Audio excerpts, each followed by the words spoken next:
Welcome to Everything Dog Training with me, John McGuigan. Our goal is to bring you information on dog training methods which work and are kind, cutting through the myth and the folklore to help you have a better behaved, happier, emotionally healthier dog who is a joy to be around. Massive thanks for joining us again today. I'm going to split this podcast into two parts, and it was just because of the length of the episodes.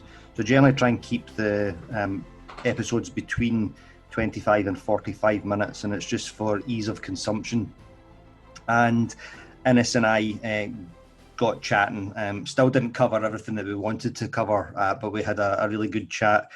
Innes is a very good friend of mine, and I've known him now for about 4.5 or 5 years, and he started off as a client with his Doberman Kuro, who we will talk at length about today. And Innes is a good human and one of my favourite people to hang out with. He's just an all-round really good guy, and this has been one of the best podcast episodes which I have recorded so far. And I know we're in our infancy. This is only episodes 9 or 10 with this one. So I know that we're very early days yet, but it's just to hear how genuine Innes is when he's recounting his experiences with both these dogs, but especially with Kuro, and just a really lovely conversation I had with him. And yeah. So I hope that you like it, and please do let me know your feedback on it. If you email me info@glasgowdogtrainer.co.uk if you get any feedback, any suggestions for future podcast episodes. I'm going to do an Ask Me Anything in the future, and I'll do my best to answer the questions. So we'll get that up and running. And so let me know what you think, and I hope you enjoy it.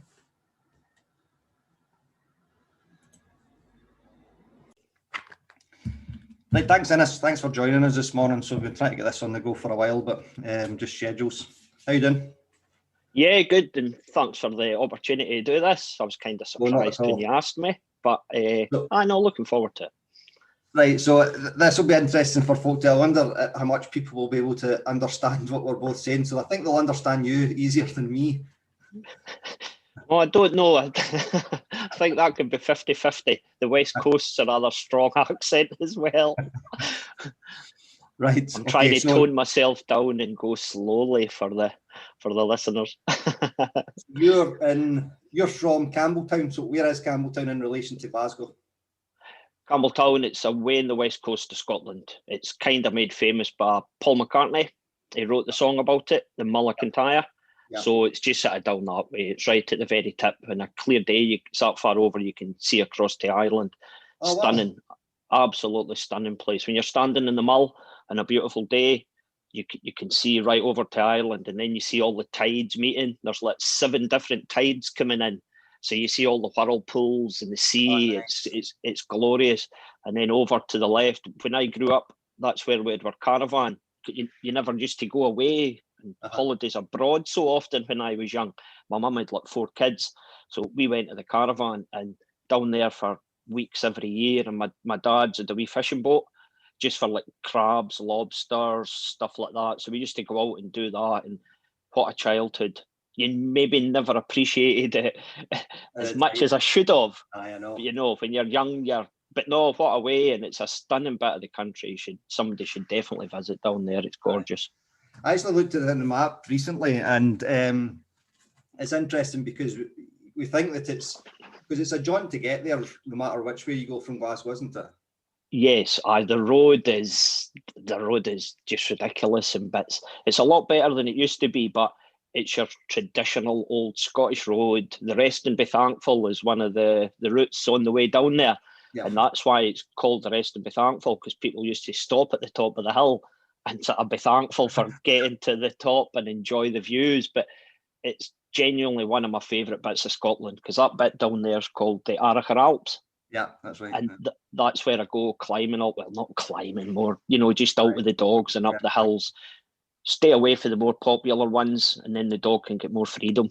Aye. You can get to run about. But no, Campbelltown's a lovely wee place, and the people are very friendly. But everybody knows your business, which isn't a bad thing, But no, it was like an awesome place to grow up.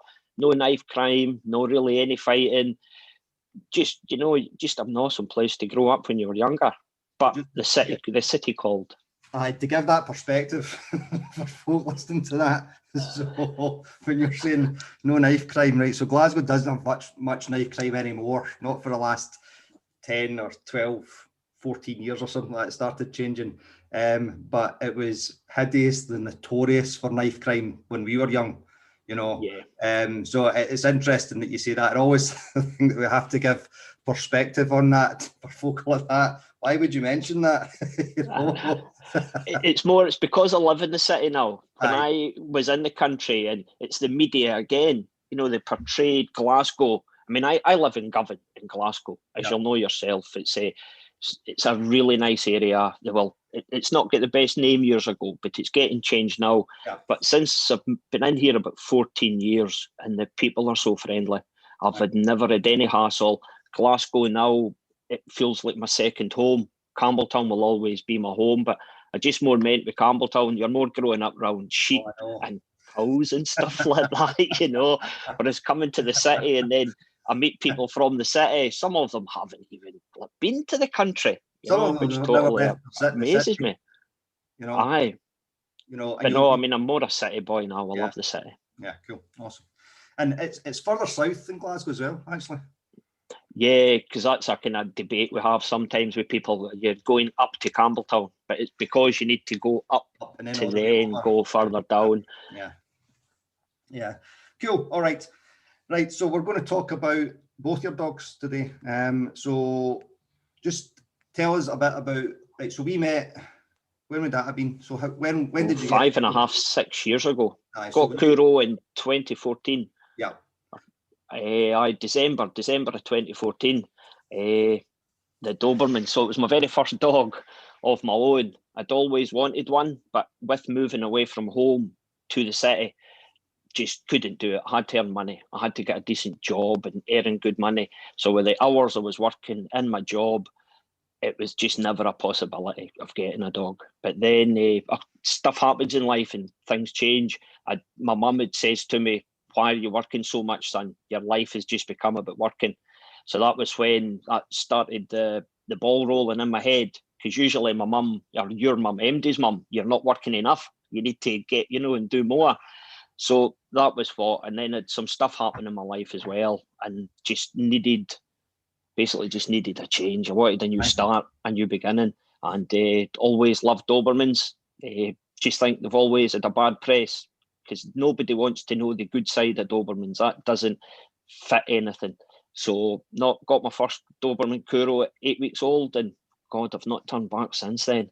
It's been such an up and down at the very start, because with a dog when I was younger, but now I realise that, it was my dad that trained that. Mm-hmm. We were quite lucky. We lived in a cottage near a farm, so my dad sort of worked on and off, and he was a working dog, so you can vision he was just amazing. I mean, I'll not lie, I don't have the biggest memories of him because of my age, but you remember the good things. I'm lucky that I remember the good things.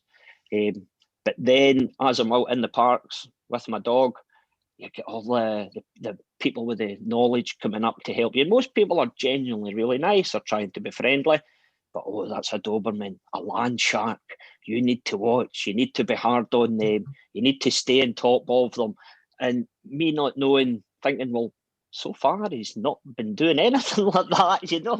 He's just doing the same that other puppies do. But even when he was a small puppy, you people not wanting their dogs to be near him. Right. And it kind of hurt a wee bit. But I was lucky that I ended up meeting a group of people at the local park, and they seen by him. They seen Kuro for what Kuro actually was. Just a big, fun-loving puppy that just wanted to meet and greet and do everything. And never ever, in the whole Kuro for 4.5 years, and no aggression problems whatsoever. If anything, my problem was the opposite. It was maybe confidence, just building up his confidence. He was a wee bit scared and stuff like that. So I went to. That's how you came to me at first when he was, because he was a wee bit. He was about 5 months and he was kind of spooky.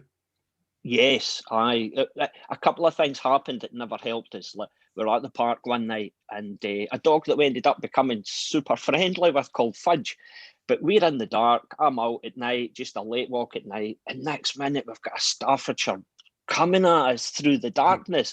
And by this time I didn't know enough about dogs and their body language and what they were coming.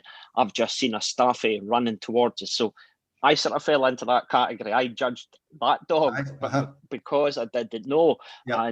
But he's came over and Fudge was really nice, but I got a little bit of fright. So my bodies went up. I'm then into it and I'm trying to, but at the same time, my Kuro is squealing. You know, he's just got a squealing. Not really bad. Both of us have got a fright. I nearly squealed myself. But then the owners came over, Hugh, and Hugh was one of the nicest guys and his dog Fudge was so friendly. But that made me realise that there's something not right here. You know, I need to help my dog. We need to try something. So that was when joined puppy classes. I got the puppy classes through my vets. It came with a wee book. You got money off this and stuff off. So we went to the Wizard of Paws. Lovely people until I went in, and not judging the people there. It was partly, now looking back, it was a lot of my reactions as well. I was really nervous. I went into the class. I knew Kuro was nervous. So as you know me now a little bit, I get there early. So I got there early with Kuro and we were the first people in. So as he wasn't then walking into a room full of dogs and it was too much for him to overwhelm them. And so we went in, done the first class, and I'm trying to familiarise him with it. This clicker training, I'd never heard of that in my life. But we'd been online and I'd looked and I'd seen the stuff about food and tug, and it really interested me. So I was trying to basically teaching myself at the start. I'm trying to teach a dog, but teach myself at the same time. And so I was finding it quite hard. So went into the class, and then next minute, all the other dogs coming in. And I was lucky. There was a wee, obviously all puppies, but then a wee puppies came over to say hello to Kuro, and with the old style school chairs.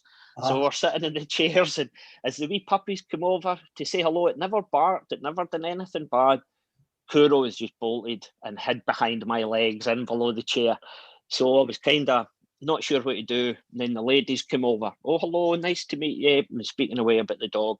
But then she started to see how shy Kuro was and started asking me, have I found out about my dog? Did I do any reading into this? Dobermans are Velcro dogs. And I says, yes, I've done this. I've looked into them. But then we'd all go up and do group sessions. She broke the class into 2 groups, and Kuro just wasn't doing anything. There was too much going on in the environment for him. And if I'm honest, there was too much going on for me as well, because I knew what was happening. So you've got two kind of beings here that are both in the same place. And basically we get singled out in the class after that. Everybody else had to do theirs in groups, and me and Kuro had just to wait out the road. And then when everybody else was done, that made it even worse for me, if I'm honest. How did that make you? So there's a lot there to unpack. So we've got 2 learners. So you're learning how to do it, and Kuro's learning how to do it, and it's in an environment where neither of you feel particularly comfortable. And this is what happens with dog classes, and it's a good model because it hits most of the dogs most of the time. But you've been one of the dogs that it's not hit. So when you were then kind of singled out and moved to the side and asked, so there's a whole bunch of emotions going on there. How did you feel about that?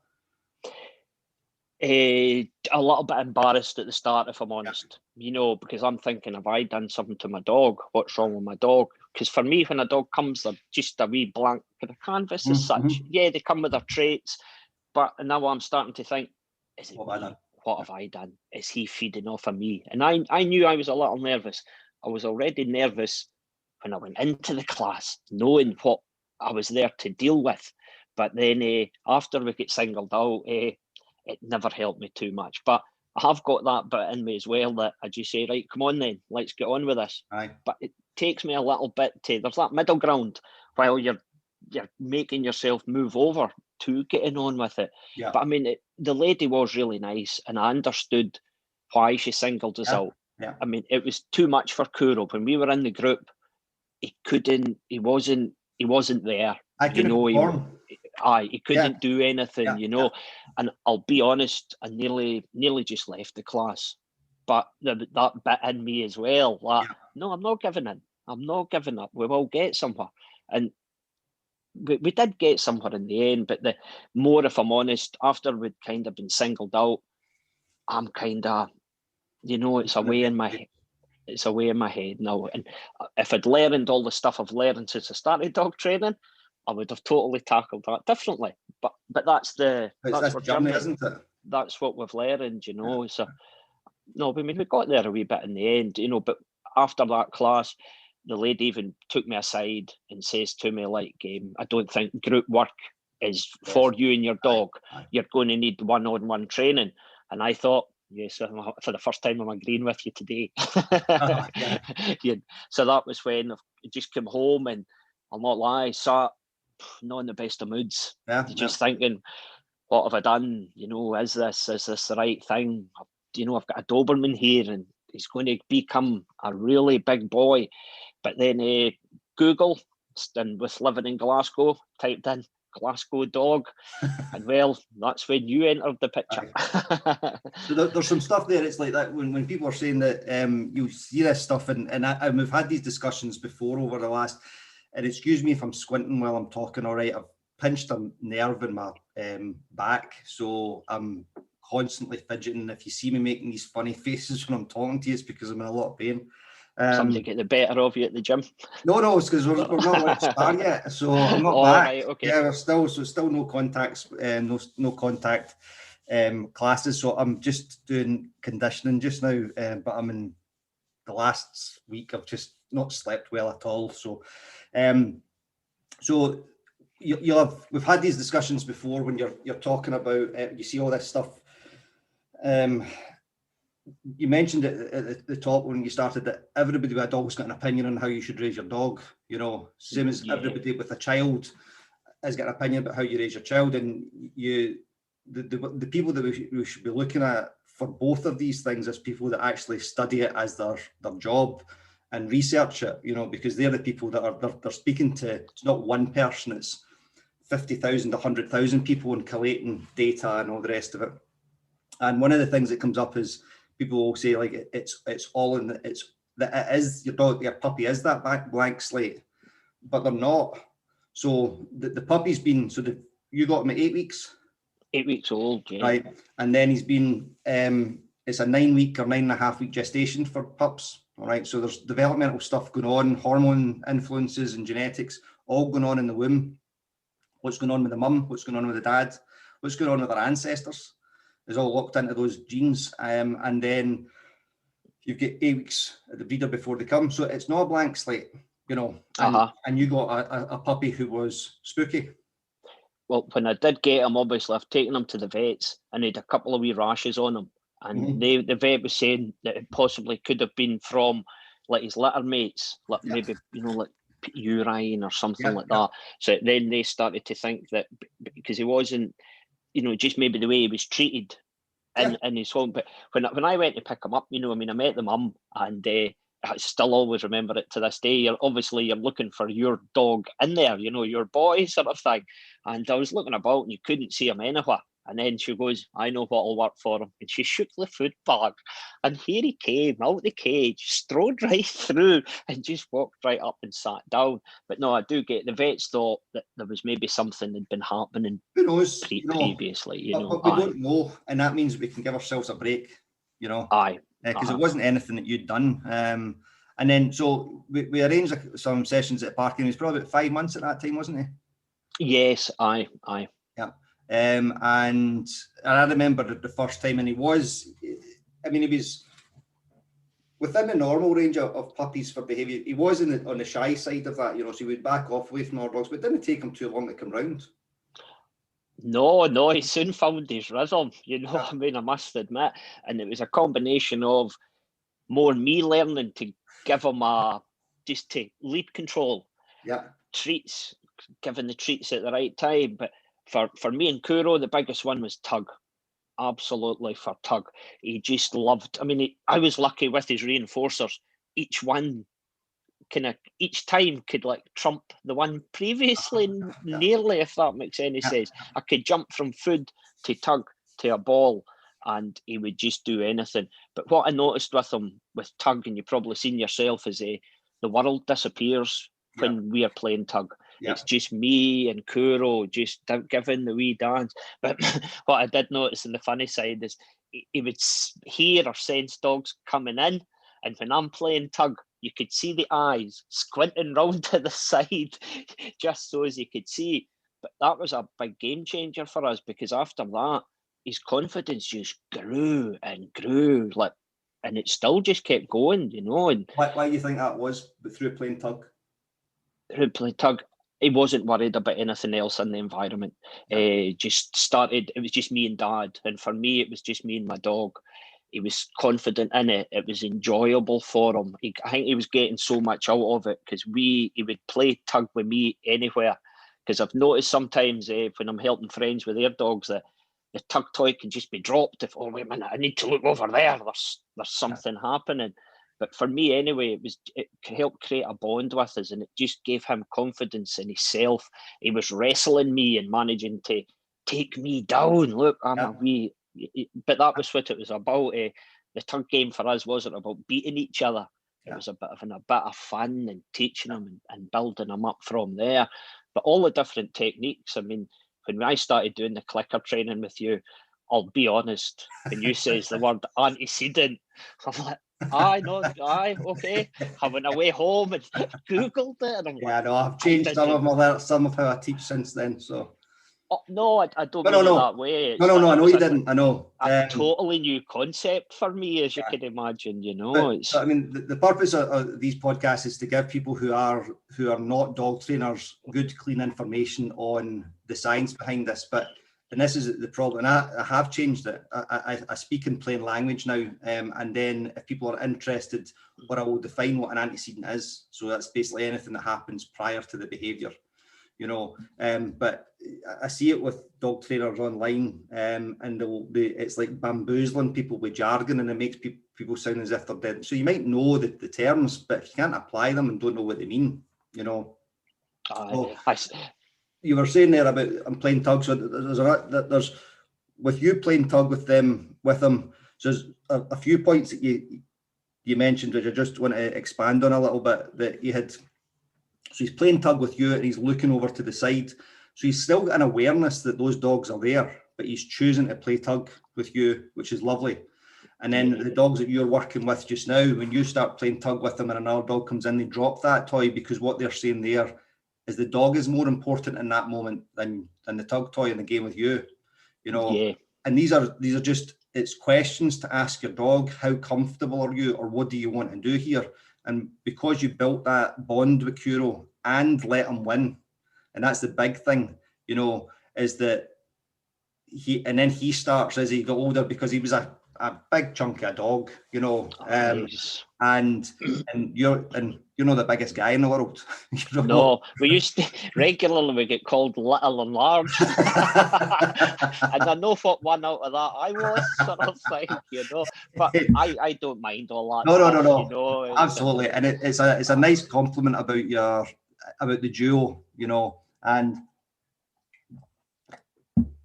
it's the same as with Logan. And I mean Logan's 32 kilos and I'm sitting about 90 or something just now, but he goes easy on me when he's playing, you know, and he does because of how he's built. And I know that he does. And because they can beat us, but a big dog can easily beat us at Tug. They're much stronger than we are for their size, you know. He then starts going easy with you, you know, and it now becomes this really nice flow backwards. Sometimes Dad's winning, sometimes I'm winning, sometimes Dad's winning, sometimes I'm winning. You're going to say something there. Yeah, I noticed that with Kuro one time. I was took the two dogs. My sister's got a Labrador, so I took the two of them to the caravan. And you know, the moments you get, I've got the training jacket on with the two Tug toys. So I'm playing. I've got Arlie, my sister's lab, in one hand, and I know I'm just playing with Kuro in the other. And then he's kind of went, "You'll be giving me your full attention." And he really started to tug. And I'm like, "Oh, right, okay. That was a lesson learned." You know, Kuro, it's just when you were on about the taking it easy on me. Yeah. That was one of the moments when I realised he was good to me. Yeah, absolutely. You know, he was. Yeah. Because they get to know our limitations as well, and they go, you know, because they want the game to continue as well. Yeah. You know, and I see a lot, I mentioned about sparring earlier on. When you get a really good game of tug with your dog, it's very like when I'm at the gym and I'm sparring with a good sparring partner, and the two of you are evenly matched. Sometimes you can score a point, sometimes he can score a point, and you're rolling, or he'll do something and you see it coming and you go, no way that happening. And I always think that's kind of like when your dog goes, oh. Right? You know, because no, you're not doing that, Dad. You know, it's really fun. It was really, really nice. Cool. So you then you got into training in a big way then, didn't you?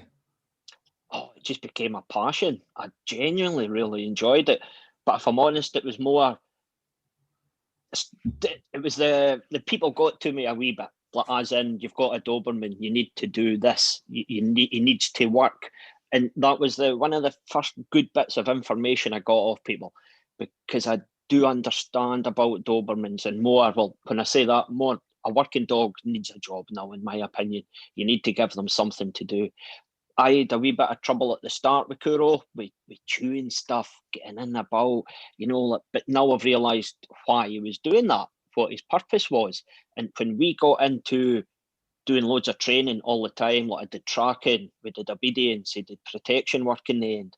And when he came home after that, it was a bit like myself after a day's work. I would come in, eat my dinner, and he would just jump up on the couch and it would be like 4 paws in the air. He was never any hassle. And for me, it was because I was working his brain, you were working his body, and he was enjoying it. He was getting out with me. And most mornings, I'm lucky now in my job. I work 4 days and I get 4 days off. So Kuro had 4 days of just getting up in the morning with me. We'd do like training every morning, regardless of weather, anything. We would out be doing either tracking, some obedience or protection. If I'm honest, we probably work too much. As you know, as you've seen yourself, that was my biggest takeaway. Aye, it was giving the dog a day off, you know, learning. But that's when it's when you introduced me to a few books, told me to read like The Culture Clash and a few other books. The one for me was The Inside of a Dog. It's still been one of my favourite books yet. But this will be my lack of knowledge showing up. When I started reading that book, I ended up having to go into Amazon and order a dictionary. There was so many. I mean, I think she's a scientist, Alexandria Horowitz, and she was just speaking about her dog, Pumpernickel. But the way she spoke about her dog and the way she was going, it really engrossed me and it got me into it. And the way she talked about, you know, the different parts of it and understanding them. And it just helped me so much. And that really got me into the training, and met a few people through the Dobermans. They're quite a close-knit wee group online, you know, they sort of do look after each other. So I was lucky to meet Amelia, and then she invited me down to train, and that was when we started doing like IPO or IPG, and then that's when Kuro just came into his own. We were never going to be sports champions. We were there for the fun of it, and genuinely for me, hand on heart, I did all that for the obedience and the enjoyment. I didn't want a Doberman running about parks scaring people, because I don't want anything to happen to him. But it then became what we did together. It was something, he enjoyed it. But from doing so much training and giving him like such a structure in his life, we then started, I like to go up the mountains in Scotland, up the Munros, and he could just get freedom. He had freedom because of that. I mean, he was never on lead on the hills. Well, that's a lie. At the very start he was, but that was when we were near cliff edges and cliff faces, and I'm standing there and I'm like, right, you're very good at it. But he was so energetic, so So, but then eventually I realised that my dog was better in the hills than I was. I was the one that would trip, but I would slip on this. But No, that's why the training helped us so much, just to give my dog the freedom that I think a dog should have. But I think a dog needs to earn that. You know, a dog shouldn't just because look, you know, Kuro earned everything he ever got. His stimulus control became amazing, and I think we got a lot of that through the fundamentals I did with yourself at the start in the training. You know, we had a solid base, and when I then went and started doing dog sports at a kind of, you know, a different level, he just got it. Yeah, we get excited. If I'm honest, I get more excited than he did sometimes. My trainer just used to look at me and think, "Oh, your dog's happy, but look at you." But we had bad days as well. You know, there was days where it never went right, and that's when I learned about I'd always been thinking, I'm here to sort my dog's issues, you know, help my dog, treat my dog with this. But then I realised doing the dog training, I've got a couple of issues myself that I'm needing ironed out. So that's when I started learning about my own frustrations.